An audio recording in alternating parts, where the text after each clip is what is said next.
Section 20.3, Resistance and Resistivity. So last section we introduced the idea of resistance and how it's related to current and voltage, but we didn't really say how something can develop resistance. We just talked about how you can measure it if you know the current and the voltage. So it turns out for a wide range of materials, the resistance of some piece of material, if it has a certain length and cross-sectional area A, is given by this equation, where the resistance is the resistivity times the length of the material divided by the cross-sectional area. The resistivity is something that's particular to the type of material. It has the Greek letter rho, so similar to our density, and the units of it are ohms times meters. We can take a look at resistivity for several different materials. So for conductors, the resistivity is tiny, right? Notice these are all 10 to the minus 8.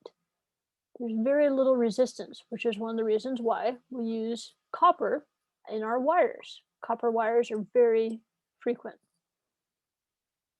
Now, we also have semiconductors, which have a resistivity that could be small or could be kind of moderate or even getting large. And that depends on the purity, right? That's what this subscript B is. So there's some variation. Finally, there's insulators, which have huge resistivities. We're talking up to 10 to the 16. The total opposite extreme, where they resist a lot of electrical flow, right? A larger resistivity means a larger resistance. So let's check this out with an example. Example 3, longer extension cords. The instructions for electric lawnmower suggest that a 20 gauge extension cord can be used for distances up to 35 meters, but a thicker 16 gauge cord should be used for longer distances. The cross-sectional area of a 20 gauge wire is 5.2 times 10 to the minus 7 square meters, while that of a 16 gauge wire is 13 times 10 to the minus 7 square meters. Determine the resistance of A, 35 meters of a 20 gauge copper wire, and B, 75 meters of a 16 gauge copper wire.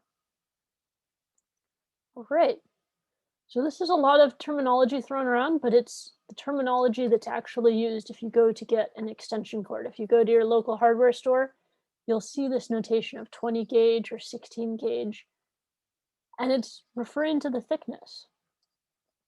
So what do we know here? Well, we've been given the cross-sectional area for both of the wires. They also tell us that there's a 35 meters or 75 meters. What is that going to correspond to? That is the length. So we're looking in pretty good shape for finding our resistance, where we know resistance is resistivity times the length and divided by the area. What about resistivity? Do we know that? The problem doesn't mention it, but the problem does mention that it is a copper wire. So because it's a copper wire, we know we can go back to the table that we just saw and look at copper, right? Copper is a resistivity of 1.72 times 10 to the minus 8 ohm meters. So we can take that knowledge with us back to the problem. And now we have the resistivity, the length, and the area for each of them, for A and for B. We'll just need to keep them straight of which one we're on. So let's take a look. All right, for A, the 35 meter length of 20 gauge copper wire, we fill in the 35 meters. That conductivity there are of the 1.72, resistivity times 10 to the minus 8 ohm meters, and then divide by the cross-sectional area of it, and it comes out to 1.2 ohms. What about for the 75 meter one? This is twice as long of a wire. So since that's twice as big, we might see resistance be twice as big. We would indeed if the cross-sectional area stayed the same, but since the cross-sectional area is also about twice as big, turns out the total resistance comes out to nearly the same thing, 0.99 ohms, actually slightly less. And this is why, if you want a longer extension cord, you need to use a thicker wire, or a lower gauge wire is a thicker wire. And that's one of the considerations to take into account at the hardware store. It's more expensive to get the thicker wire, and it's heavier, but it offers less resistance. So a sample of common wire gauges is shown here. So here's the wire size, right? We talked about the 20 gauge wire and the 16 gauge wire, and it has their common diameters and the resistance per 1,000 feet or 1,000 meters in ohms. And we can see that in 1,000 meters, the 20 gauge wire is 30 ohms, 33 ohms, versus the 16 gauge wire is 13 ohms. So significantly less resistance for that setup. Now, a cool application, besides knowing which extension cord to use, is we can apply the idea of resistance and resistivity to impedance plethysmography. That's what's used to determine if there's any blood clotting in the veins, to detect things like DVT. So how it works is there's two electrodes strapped to the leg that provide current, and then another two electrodes that can measure the voltage across that same space. And we know the resistance is related to the resistivity times the length divided by the area. And what this takes advantage of is that we can, instead of saying cross-sectional area, we can relate this to the volume of the calf. We can say, hey, this cross-sectional area of the calf is just the total volume of the calf divided by this length of how long is in our region of interest.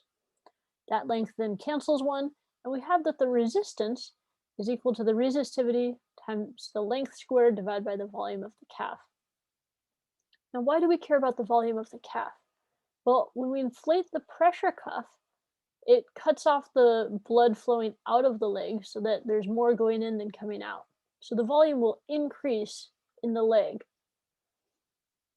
While it increases, the devices here can measure the current and the voltage to calculate the resistance and how the resistance is going to increase as the volume thus increases. Or excuse me, if the volume is decreasing, then we're going to see the resistance increase. So while the volume is increasing, the resistance goes down actually.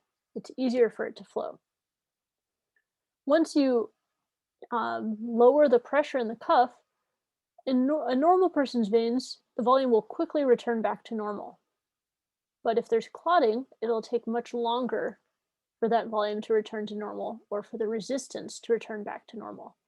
So this is using those physics ideas to be able to detect blood clotting in the veins, which is pretty amazing.